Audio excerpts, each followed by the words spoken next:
tell you everything he knew. And for double the price, he wouldn't tell you anything. Sister version. There was once a man interested in the mystical quest who, for any price he could afford, would seek out, listen to, and consider anything that anybody had to say on the matter. Then when he finally realized what this is actually all about, he'd pay any price to keep from doing so.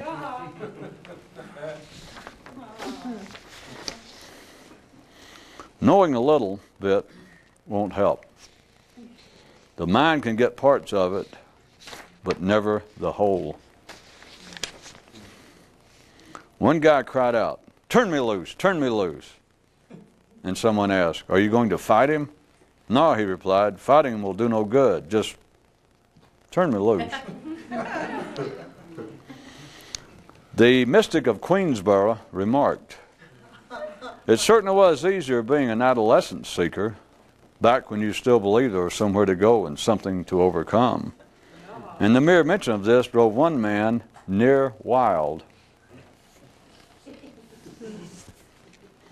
As he trooped along on the journey, one man began to replace personal possessive pronouns with impersonal articles. He says it works just as well, plus makes him feel much less embarrassed when engaged in nude public conversation and thinking.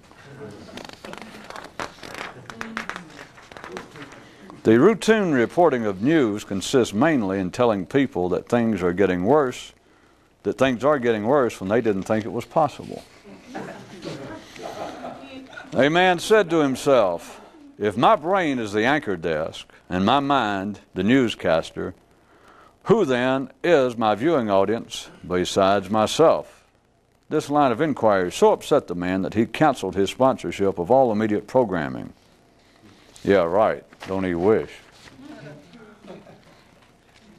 Man's thoughts are the only thing that separates his in here from the out there. The ordinary are satisfied with this arrangement.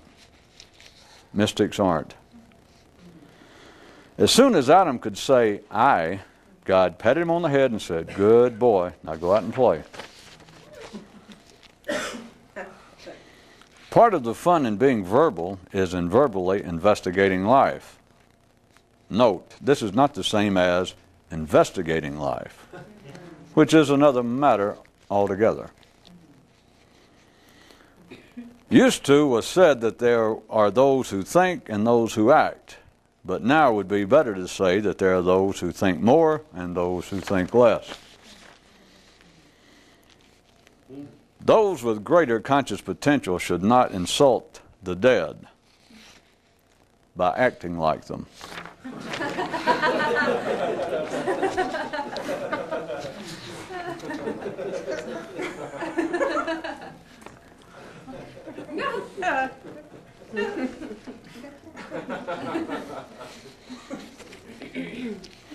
While the simple believe it is a struggle between good and evil, and the sophisticated think it twixt truth and error, none but the enlightened know the origin of such notions, nor remember the first shot fired, which was concurrent with man's first word. In all local realities, for every arrow there is another, for every shield there is another, and for every wound yet another. The unenlightened speak and think of life in examples, while those who've seen take in the whole affair in a single gulp.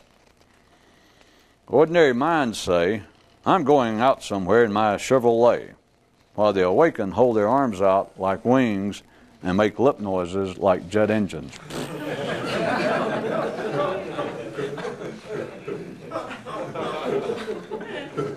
Okay, this seems like a good spot as any for tonight's distinction. Another way you can tell the difference between those who know and those who don't is that those who do won't try and tell you about it.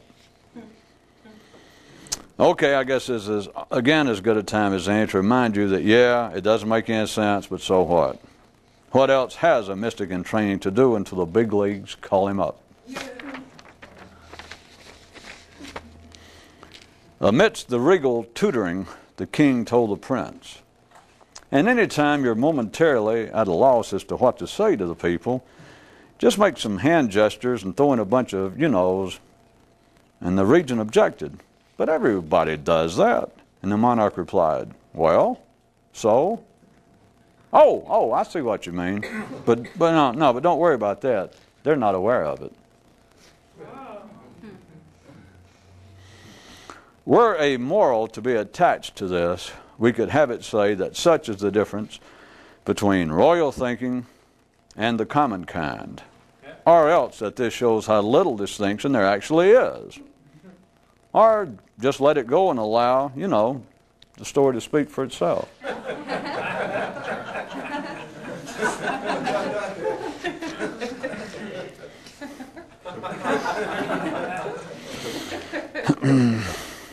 If you looked upon religions, if you looked upon religions as fungus, then each of their founders was an anomalous spore.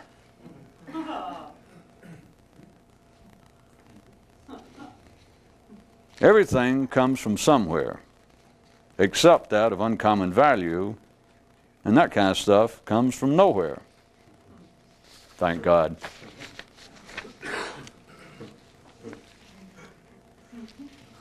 One man thought, there's only three things standing between me and enlightened consciousness. Thoughts, thoughts, and thoughts. He momentarily carried this further with the realization, there's only three things standing between me and freedom from thoughts. Words, words, and words.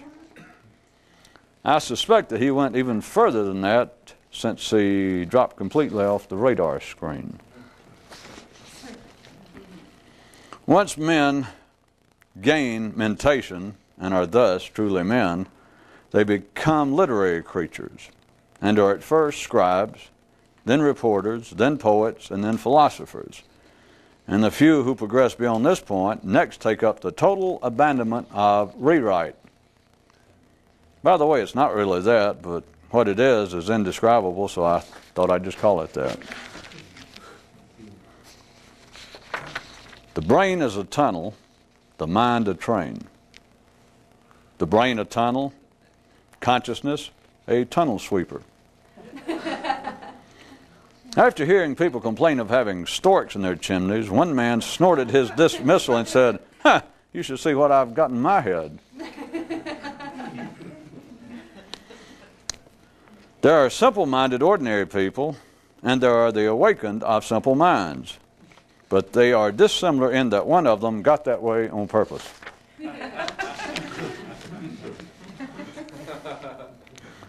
Some who start out on the mystical quest become addicted to a form of non-physical autoeroticism, which can act as a pacifier until they reach the hormonal age of losing interest in such stimulation. As soon as Adam had a tux and could date, God caused him to catch his pecker in his zipper.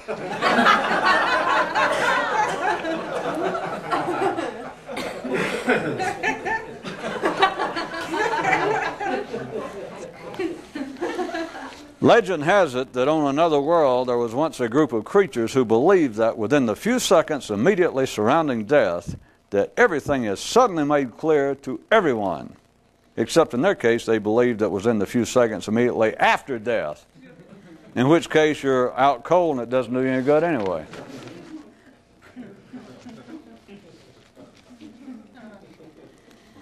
The thing about normal thought is that the thinker becomes lost in the thinking.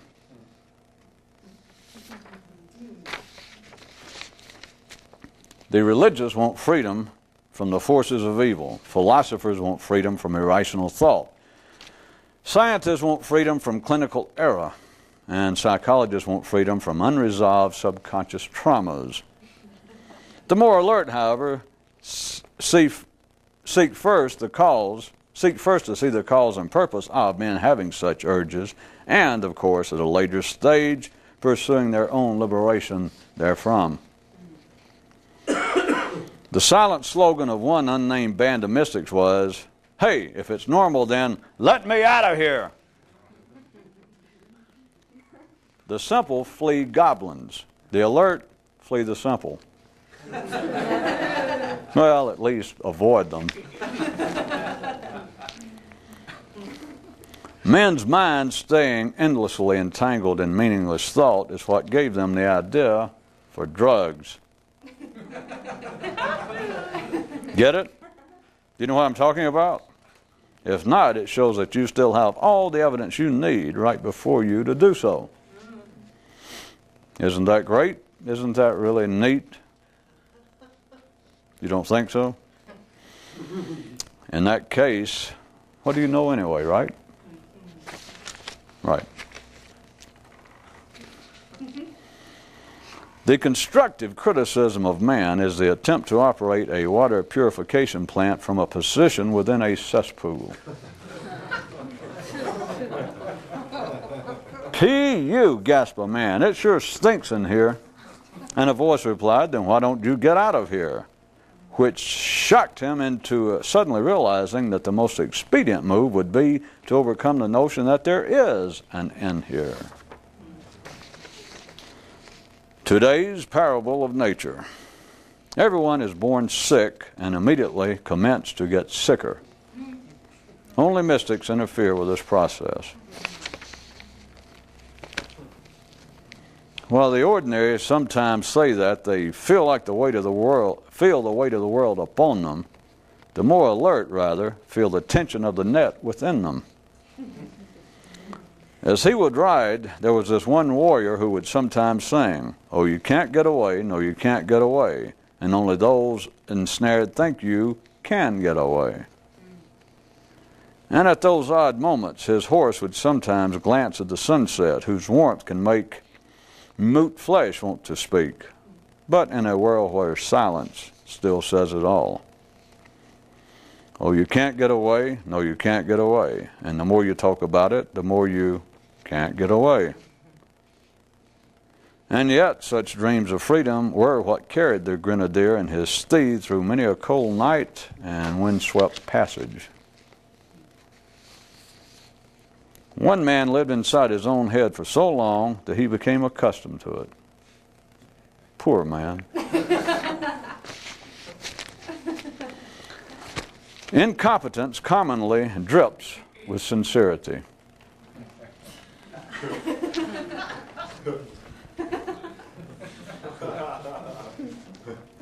You know?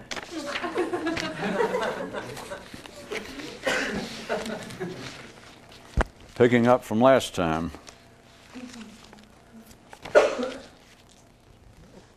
wherein I was mentioning as an example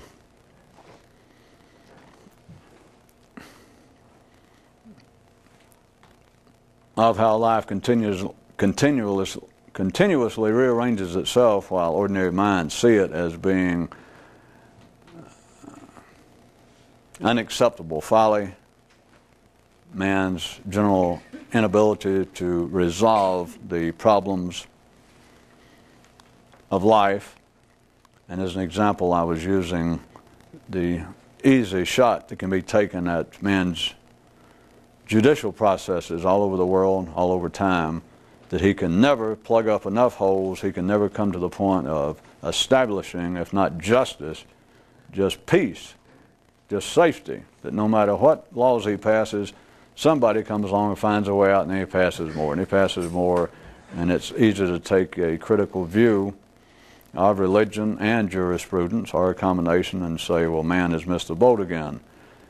I use that, and not then all the way into the world of botany, pointing out that from quite ordinary non-mystical views, it's an accepted fact that plants, when subjected to a newly introduced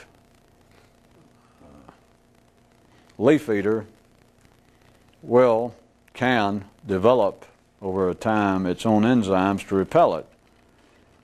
And I presented that with the same, connected to the previous idea, but presented on the basis of how is it explained. The scientists do not care to explain it. Religious people say, well, there's God at work, and nowadays most people realize the shortcomings, the lack of any enlightening information in such an approach. And yet those of a non-religious bent still will not even consider a question as, does that mean that plants have intelligence, which they would say. Obviously they do not, yet you're left with the question, how does it happen? Which sounds as though it might be the kind of thing to send a philosopher on a long bus trip, sitting in the back of the bus with people with bat wings of gin driving him crazy throughout eternity. But no, you don't have to do that. You can if you want to, but you do not have to, because the answer is that life is alive and rearranges itself continually.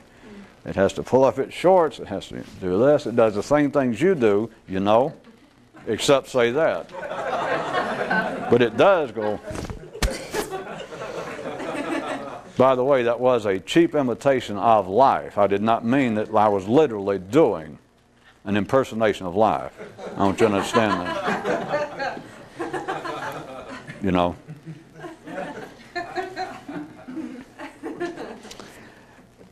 And right toward the end of the tape, I was pulling out also the fact, tied into the first part of that example, stressing afresh tonight that this has nothing to do with politics, nothing whatsoever. I'm just using the idea, the example that happens in life. And that is there is a mechanical reaction that would seem to offer some potential solace to the problem of man being unable to pass enough laws to make it safe to walk the streets. And I pointed out that throughout history there has been the alternative, and continues to be, of what is normally referred to in political circles as tyrannical governments, one-man rule, wherein there is no, as we have here in Texas, the code, especially the criminal code, takes up part of Oklahoma. It is so long.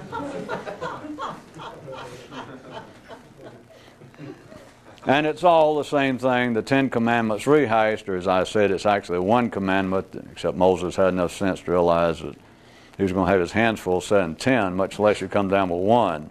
Nobody will even notice. But there is what appears to be, at the ordinary level, an alternative one-man tyrannical dictatorship. That one guy, doesn't matter who, but just there's one single source, not a judicial system, not a legislature passing laws, and then not a judicial system reinterpreting and having to try and fill up the holes. It's one guy that takes charge by force. An alpha male wolf takes charge, and whatever he says is law. The easiest one being, he just announces, all right, all the laws are gone, the attorneys are gone, the judicial, I'm in charge. And everybody listens up, because if he took charge by force, all sane people are going to listen up. He's going to say, from now on, here's the law. Don't bug me. And that's it. It then becomes safe to walk the streets at night, other than the fact that if you're out at night, they'll probably shoot you. But if you could be out at night and not be shot, at least you wouldn't be mugged. You understand? If he announces, it bugs me to see you people out on the street at night. Of course, he's a real dictator, really got that power. He's not going to explain it, but I'm going to tell you what happens. He looks out of the palace, and at night he sees too many people on the street. And all alpha male wolves, with mustaches and without, and with brown shirts and with just brown fur, they all have, as they should, a continuing distinct fear that someone is trying to usurp their power. So the dictator looks out the window after he's been in power a few nights, and he looks out and he sees one or two people on the street, and he thinks one thing as he should immediately, they're plotting against me. Now he can send out a word if he was the kind of dictator that had semi-strokes and sort of fell out of it. He could say, I wish you people wouldn't do it. He can try that once or twice, and sure enough, they're out there, some more people out walking their dogs, or some kids out playing at night, and after he's requested that they not do that, then he's positive that the only reason they would go against it is they're plotting. So he says from now on, between sundown and sunset, no one's allowed on the street. And let's say that you're out of town when he announces that, and the first night you get back, you wander out at night. You decide to go, that's a nice night, and you're out there, you walk away from the house, and you've been gone since he took over. You were out of the country, but now you're back in this little village or this nation, and you walk out a little after night, and you look around, and you realize, boy, things have changed. Used to, this neighborhood was so rough, I would have been afraid to come out. And there's no one on the street but me. And you can walk 2 or 3 blocks thinking, what a nice change this is. And perhaps people misspoke when they sent you word of unsavory and how untoward they found this past or this contemporary coup that brought the man to power, you begin to think, well, there's a lot to be said for this. And let's say that you walk around 20 or 30 minutes, whereas before he took power, you could not have done that at 7 o'clock at night. And so for 20 or 30 minutes, you feel very safe, no one's bothering you, and then, of course, you happen to run across one of his soldiers, and he shoots you right on sight. But remember, for 20 or 30 minutes, you were safer than you had ever been in your lifetime walking the streets of that country that time of night. That's the way it goes. And then I point out how short-lived all such external states are. It has nothing to do with God favoring democracies. It has nothing to do with God's disfavoring tyrants. It has nothing to do with Mr. Blackwell having enough spies around the country to realize that all tyrants, just without exception, are bad dressers, and that sooner or later they're going to fall under the weight of their own shabby fashion taste. No, it has to do with rigidity. And we're not speaking of judicial or political, although to ordinary minds that's all they would see. That is, those living in places such as we are here in Sweden, that we would think, well, a place that has a certain kind of electoral and personal freedom, a kind of republic, yes, we will last, and shame on all those old people like old Mr. Stalin and all those old Russians and people. See, they fell apart. You can't live like that. It's quite easy to point that out, and they miss the real reason. The reason is there has got to be, for anything to be viable, there has to be a kind of looseness to it. It then becomes, back to an ordinary view, it then becomes to ordinary views a kind of running battle as to how loose you'll become before it becomes anarchy, and you can't walk the street, but you can get out and do almost anything. You can drop your pants in the president's face, and they've passed enough laws, and the judicial system has made things progressive and lenient enough that almost no one will stop anyone else from doing anything, at least the state will not. So there is that apparent continuing, dare I say it, dichotomy, okay, Between we're going to have a safe place to live in which to raise our children, and to do that we're going to have strictly enforced laws. Then there's always the possibility, of it getting too stringent to where there are no freedoms, artistic expression, all creativity, freedom to dream, to imagine. It just is crushed. There's always that danger on the, one hand.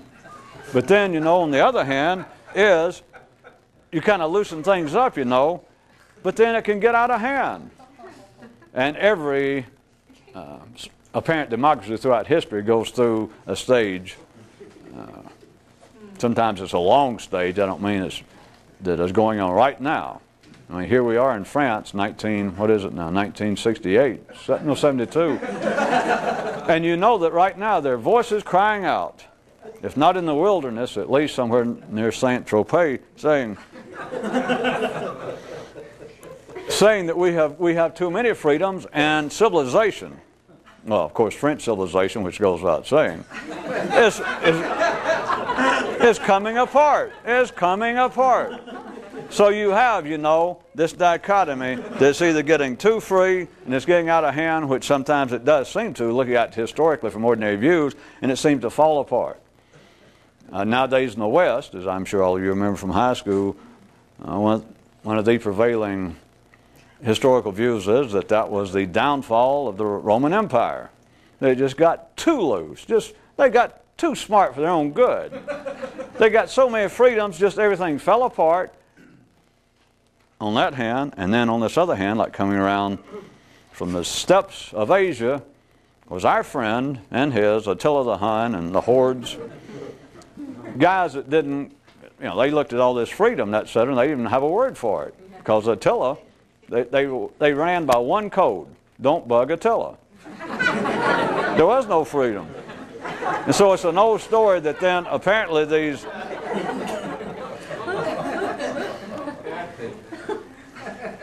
how did I ever get to be a history teacher?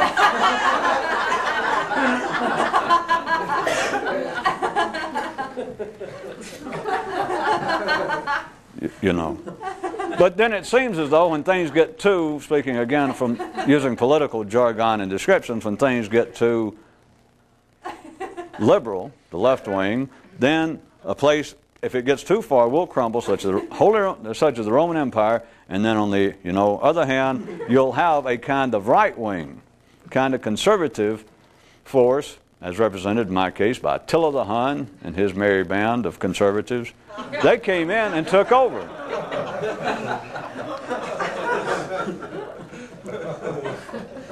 Now, beyond even using the examples, this is quite common. This has been pointed out under other contexts. I'm talking about by ordinary people, by historians, by political commentators and observers. It's an old story. They were recording this kind of historical, I'm sure, very close to the same kind of external observation thousands of years ago. Now the point is, I'm assuming that you, without me dwelling on the impertinent, childish, political external examples, that you do understand that there has to be a kind of looseness, a kind of freedom for the arts, for science, for anything to flourish. Always has been that way. A certain amount, because right now there are areas on this planet, here looked at from our position, here in Nigeria, what is it, it'll be 94 in 2 weeks.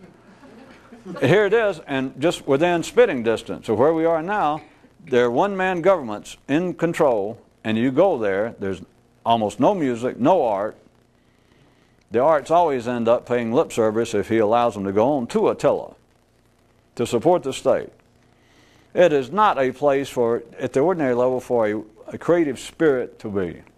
Okay. You should surely know that. The things that pass for art, I assume you've seen what was known as socialist realism, the stuff that came out of Russia, for instance, one of the latest times. All the Eastern communist countries are now sold as kish, as almost laughing stock of all these heroic things of the workers of the world unite, and all these people working in factories smiling and marching along with big smiles on their face, and like, we'll take over the world.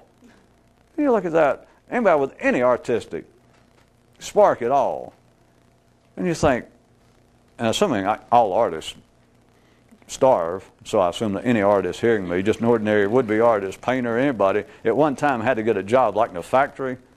And to them, to think, yes, boy, that's really inspiring to sit there and work on an assembly line or an office all day. If there's anything at the end of the day that will really make you want to join arms with your fellow workers and march up and down the broad avenues named after the Attila, and how, yes, we love our life, and thank God Attila came and set us free to put us back in bondage, and etc. It's just a laughing stock. I can't resist even pointing this out for those of you that have any artistic ability. Even these great socialist posters that were done, they were done by artists who could paint. And yet when they have to do this, if you can look at it, it's like every time they did it, they lost a piece of talent. It was almost as though they had that they planned, which they didn't, but that they consciously thought, I'm going to make this look a little more amateurish than I could actually be. I said I couldn't resist pointing that out for those of you that can hear it. Now back to men. Not only must an external state have a certain kind of looseness to be viable, it's for damn sure true about man's mental one.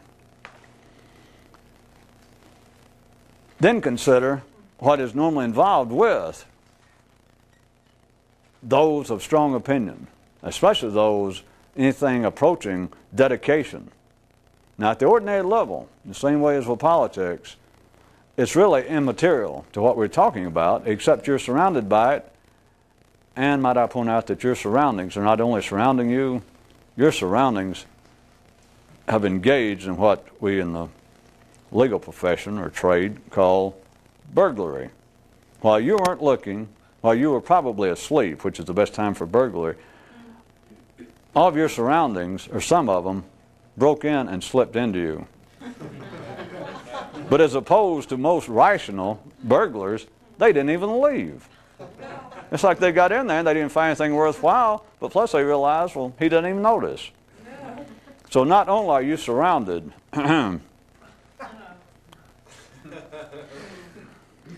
by a kind of near fanaticism of people. Now this is good people. This is the kind of people we should be all in favor of, if it made any difference, that they should stay in charge. We're talking about not all dedicated religious people, all people that take politics serious.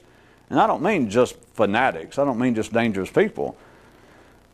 But people who seem committed to something. Not old damn people out in the middle of the road. The committed people finally came up with a good one, or one of the latest is, you know what happens to those who try and go down the middle of the road? They get run over! Liberals and conservatives, those on the left and on the right, as us British say here in Liverpool. I don't know when they move Parliament, but I can't do a Welsh accent. I mean, it's all I can do this Liverpoolian that I'm doing right now, if you can hear it. So if we get anything more complicated than that, from southern Liverpool.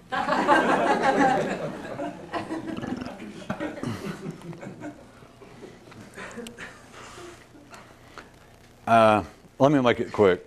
You do understand that the ordinary world, the kinds of people that life uses to hold everything else together so that we can get by with this kind of stuff, they are to varying degrees committed to something, that they do hold some kind of views. Now, they, as always, they're not out to the extreme of any one area is not going to be ruled for long, or it will die. It will be a nation, it will be a group of people that will get dinosaured.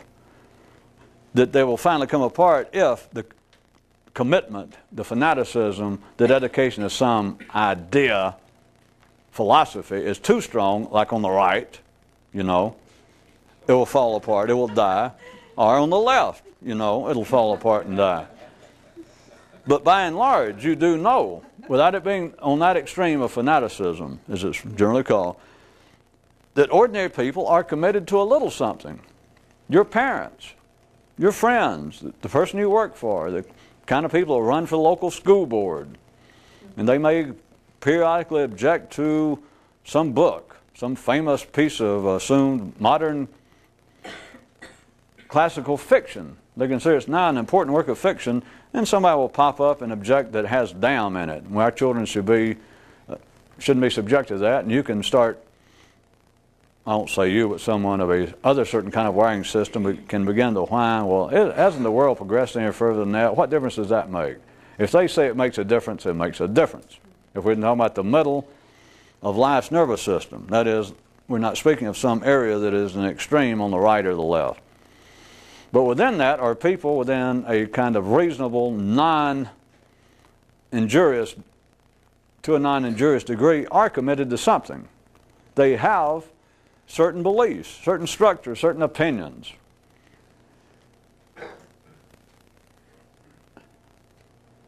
What bothers mystics, what bothers those wired up in a certain way and turns them into, or starts them out as rebels, and some of them never get over it, is they do sense something is wrong even with that.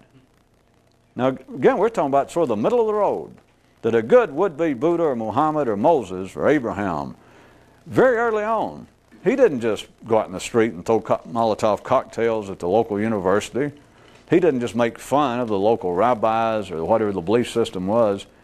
He looked around even at his parents, the sane, ordinary people that he respected, just the people he was around, and he would try to talk to them at first about the nature of life and etc.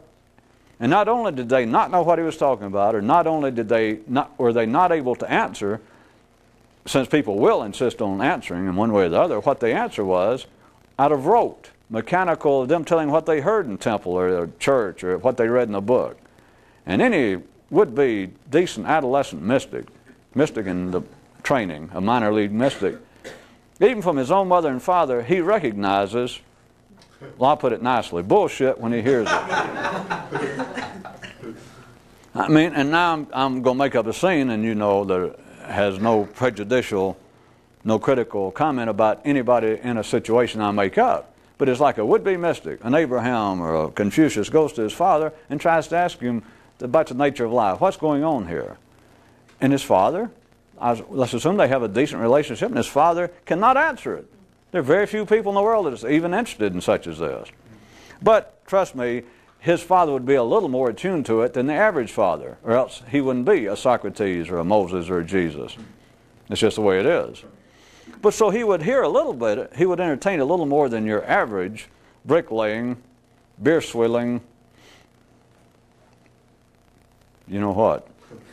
So Confucius. Abraham asked his father, somebody, what's the nature of life? Why do some people, why are we in these kind of conflicts? What's going on here? What's the meaning of life? And his father listens. And his father does not know the answer, but his father tries to, in some way, respond. And he will try, he might even, I'll go so far as his father may say, well, now that is a viscid question indeed. That is the kind of question that has plagued people even before you and I. And Abraham's going, yeah. He says, and there have been several schools of thought, if not more than several. Yeah. And he may even repeat a few of them, like, well, it's thought on the one hand, that so-and-so might be the purpose of life, whereas, on the other hand, there's been groups of people that said, blah. And Confucius going, yeah. Well, get on. Yeah, I knew that. I've already read that. Yeah. Well, now I'm assuming he'd be polite. And he'd go, oh, yes. Well, that's very interesting. But he keeps waiting. And his look tells his father that doesn't satisfy me. So then his father will, or whoever he's talking to, a priest or rabbi, but let's say his father, will lapse into that which all sane, ordinary people will. He will lapse into bullshitting. Except he may do it on what appears to be a higher plane.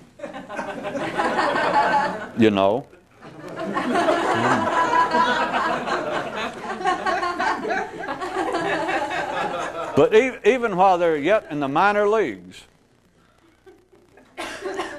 burgeoning Buddhas recognize bullshit even from their pater when it's presented. So, what I'm getting at is that a would-be mystic at an early age recognizes in a way that's almost indescribable. That's why I've spent down there 40 minutes trying to describe it. Now, we're talking about, not the extremes. We're not talking about not only a political state of extreme fanaticism on the right wing or extreme liberalism and near anarchy over here. Not those external political states. We're now even talking about the internal states wherein a man feels that he has some stability in his mind, that he has some beliefs, even if he's not a strong Christian, even if he's not real patriotic about being a Siberian like the rest of us are.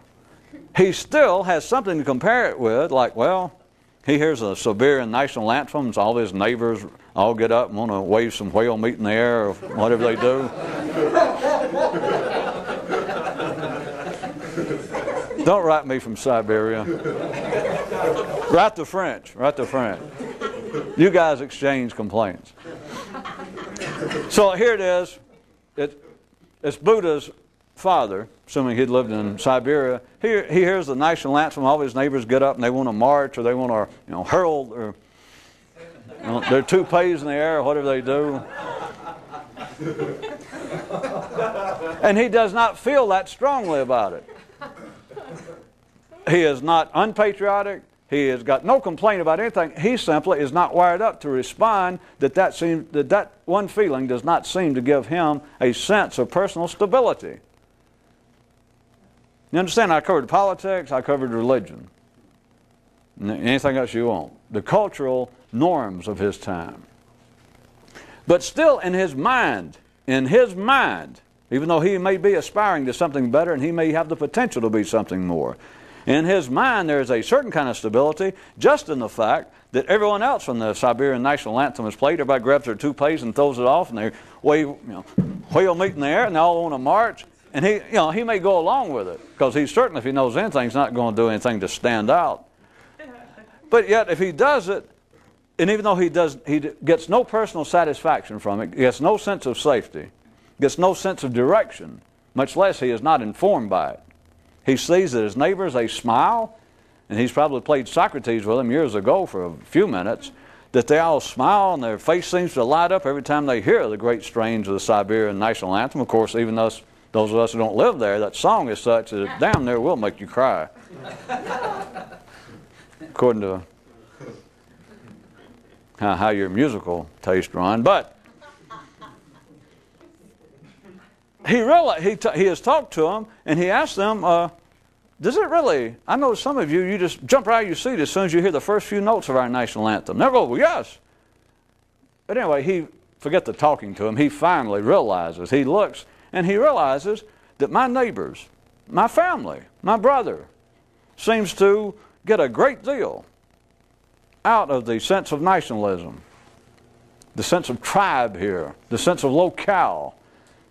Why else do you think that every nation, it doesn't matter who, has so many celebrations of different kinds? The founding father, the founding grandfather, the founding uncle, all kinds of days to celebrate, and it's not just being funny. It gives people a sense of it's two things. I don't know when we'll get to it. It's a sense of belonging, and it's also a sense of separation, because it seems to separate them, each person individually, it seems to separate them from the non-personal flow of life, except ordinary people don't have that taste strong enough to want to do anything really individualistic, you know. So, the feeling of separation has to be that my family and I, my community, we separate ourselves. It's us Siberians against those damn Russians, and against the Chinese, against the Mongolians. It's us against them, and to them, to the ordinary intelligence, ordinary consciousness, a sense of nationality is real indeed. It's as real as religious belief is to people. Of Catholics believing that they are, or Christians believing that they are strongly a separate, a distinct, and a meaningful separate group from Muslims, and Muslims from Jews, and etc.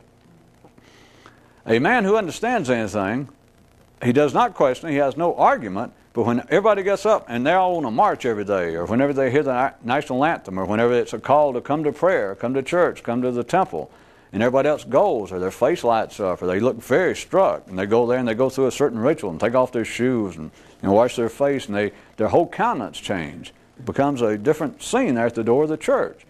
He understands that they're getting something out of it, and if you fully understand what I'm saying, or if you were that man, you certainly have no longer any complaint.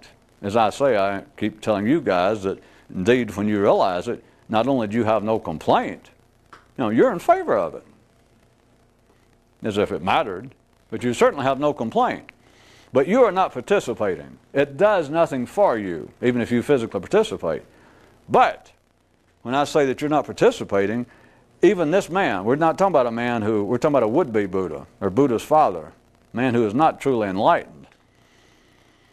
He has still passed the point, or he has passed the point that this means anything to him. It's past the point that he criticizes it, but it's past the point that it has any meaning whatsoever. Of course, it didn't have any to start with, but he had to get past the point of thinking something was wrong with everybody else, that they enjoy religion, they enjoy the sense of nationalism, they enjoy a sense of belonging to our culture, and it's just meaningless.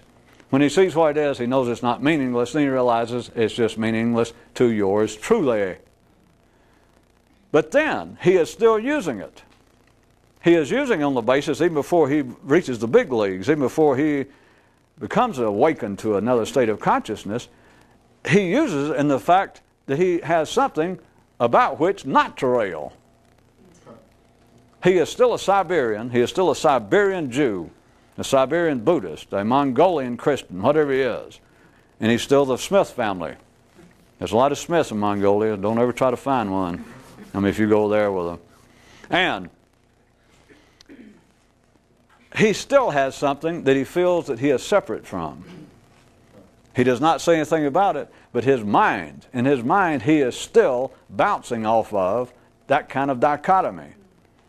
That all of the people here in Siberia, all my friends, all my family, the leaders, they say that there is nothing as important as being a Siberian Buddhist. But he looks over and he realizes, doesn't matter personally whether he's been there and knows them, but he looks over across the border and he sees Mongolian Confucianists, and he realizes there is no difference. And I'm not speaking theoretically, and I'm not speaking about all religions are the same, because they are, but not like those kind of people that write books that say, for $29.95 you may buy my book that explains how All religions are the same. They got another description going. I told you they're fungus. They're an organic growth. They're all the same. And so we'll assume that my would-be nascent Buddha mind, he realizes this, but he is not yet freed from having to lean against it in one way or the other. Not criticize it, not try to downplay it, but mentally, he's got to stand somewhere. And it's standing that, well, those around me say that the most important thing is to be a good, honest, faithful Siberian Buddhist. And I realize, but they say also, that if there's anybody we've got to watch out for are those Mongolian Confucianists. And you realize that's not true. And so he doesn't want to stay on either foot, but he's not yet able to fly. He cannot get off the ground. He has not reached that kind of state of satori, of an awakened consciousness, another level. And so even though he doesn't want to stand in either two places, he still uses it. He's got no choice. I don't mean he selected, well, I'll think about it. He has got it there. He does not, as my man in last time's news item, who for his birthday decided he'd like for someone to, give him a poisonous snake. He'd been off having this idea of this great achievement he always wanted, and then he decided for his next birthday he wanted someone to give him a poisonous snake to use. And my editorial comment was, silly man, wasting a wish on something you already had. You've already got a poisonous snake, to use his example. And that is, to begin with, you can either stay on your right foot or left. And you get a little bit better, and you still are not a good, awakened Southern Baptist Appalachian snake handler. That is, you cannot fly away from the snakes, and you got to stay in one place or the other, but you don't take either one of them seriously. But even if you do not take them, quote, seriously, until you are enlightened, it's like, well, what do I think? What the hell do I think? Now we're getting somewhere. I'll admit that's my opinion. But I meant speaking instantly about our conversation. All right, monologue. I was being poetic.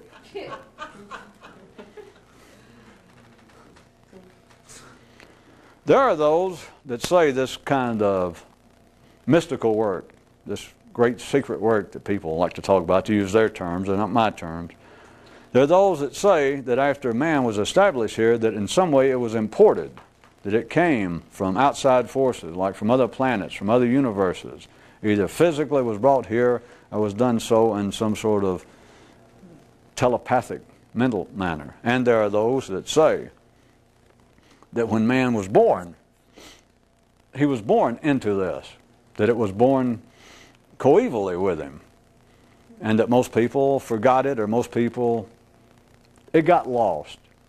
There are just only a few people, just a strain of people, which is the whole idea of a great conspiracy or a great secret line of mystics and men who know something special that's been passed outside the Scripture, outside the doctrines that's passed, orally, from person to person. Let's take the last idea, the last notion. Let me point out to you that it's also, I'm having to pull in all this together. You understand, we're running out of time. The whole idea of there being opposites, dichotomies, that there's a right-wing governments that are too limiting, too dictatorial, but then, on the other hand, there are circumstances wherein governments seem to fall apart and people's idea of liberalism just gets completely out of, hand. And that things just fall apart. So there's that which started out apparently to be a benefit becomes a tragedy. There are, throughout the schools of philosophy, and especially into that apparently becomes a kind of philosophical aspect of mysticism, which of course gives the idea of oxymoron a whole new life. Makes it able, it might be able to get a date. That's it. What's the difference between the notion of philosophical mysticism, sitting at home on Friday night with an accordion and a pig? There's still a chance the pig will get a gig, is the old joke.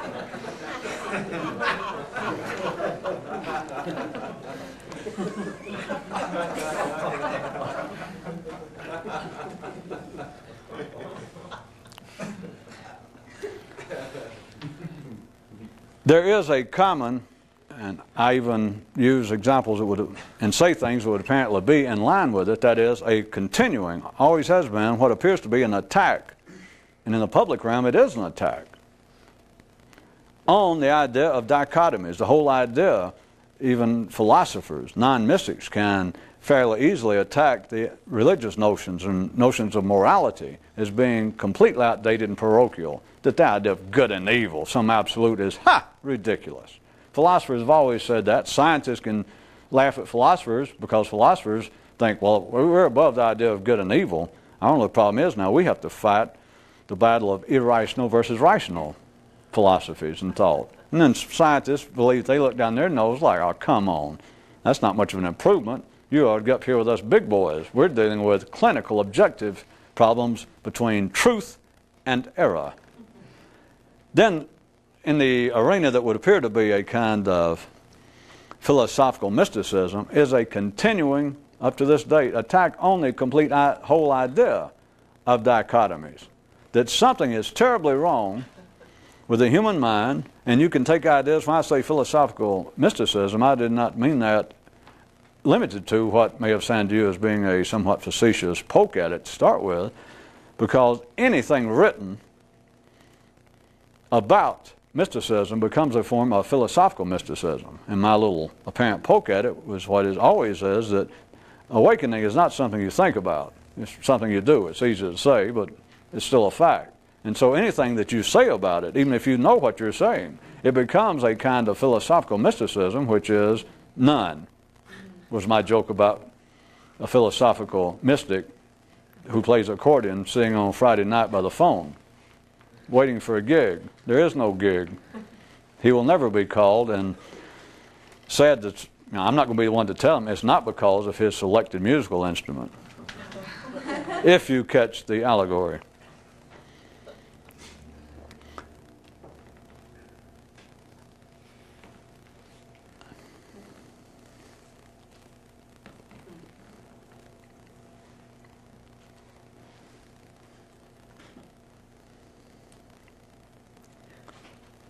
It would appear, even from what I've just said, that still the idea of your mind, of your thought, your deepest reflections, your philosophy, just the operations of the mind, being driven by dichotomies seems to be the immediate place that a more alert, a more intelligent man would apply his assault energies.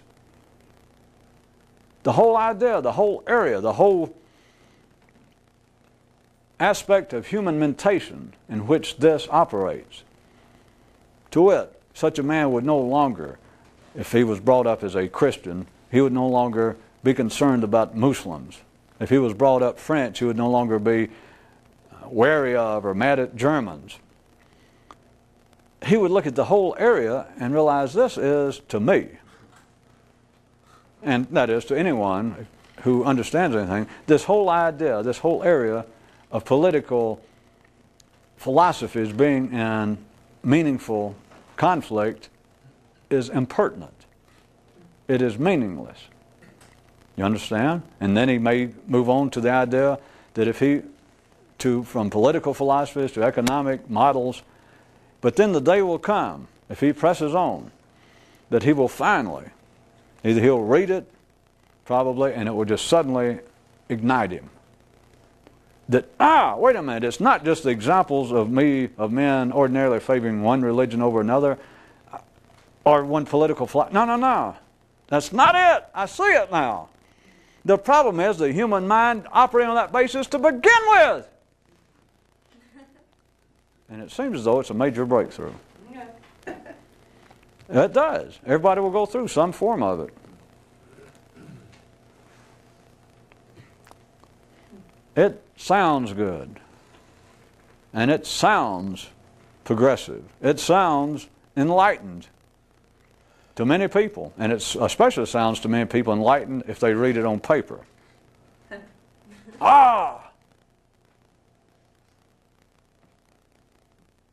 Let me take the last example that I was using about the notion of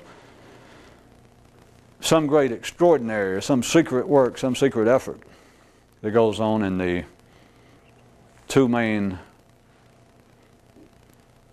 postulates of how it came about. Of it was either imported here to help man, well, it was imported in some way to this planet, to humanity, or else man was sort of born, and all it is the secret of birth, the secret of creation, and that people just can't remember it clearly, or most people forgot it, or the gods or the creative forces made them forget it and let a few people slip by, that their genetics, or ordinary minds, of course, can't put it that directly, but that there's been some kind of information going all the way back to the point of creation. Let's take that one, and let me point out something else. Let's just take that for a moment, that is the version. It is not that this secret work and etc. was born with man, and that in some way now he is befuddled by thinking in a dichotomous manner. If the last example, if that paradigm were valid, then actually three things happened. Then man was born, and concurrently with man was this great secret work, and concurrently with that, with the work, not with man, but with the work, was the whole idea of dichotomies, that's the basis of it.